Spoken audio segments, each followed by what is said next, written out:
Ei, amor, o que você achou Olha do que legal. casamento? Para! Olha pra cá. O que você O achou que do eu casamento? achei foi muito bom. Foi mesmo? Tudo foi perfeito. E os presentes? Da hora, gostei um monte disso aqui, ó. Isso aí é o quê? É um jogo de Marinex, de refratário. Que da hora. É legal, muito útil. Eu gosto, sabe que eu gosto. Pega aquele lá pra mim. Oi. Esse aqui é o quê?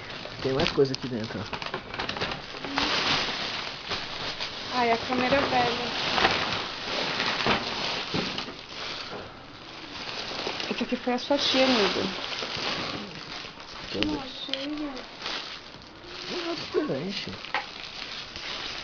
Mas acabou de ganhar.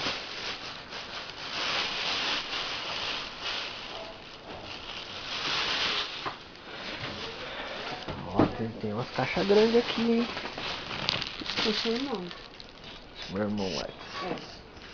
Eu não vi ninguém entregando presente. Ninguém entregou presente pra mim. Porque quando as pessoas chegaram, você tava lá atrás. Ah. Mas que bom.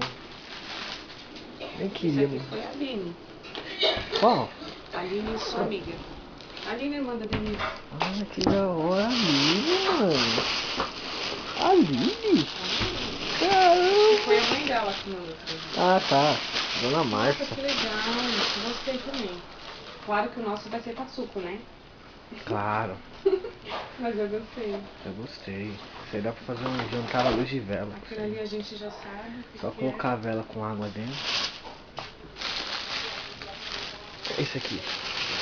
Foi da Nil, a gente já viu. Não acredito, outra panela de arroz. Panela de arroz? Vamos fazer um negócio com a Eliette já. Ai, amor. Tá na moda da panela de Tá. arroz? E a mãe da Riz ia dar uma também. Ainda bem que ela me falou. Chega, vai. Já vamos. Chega, né?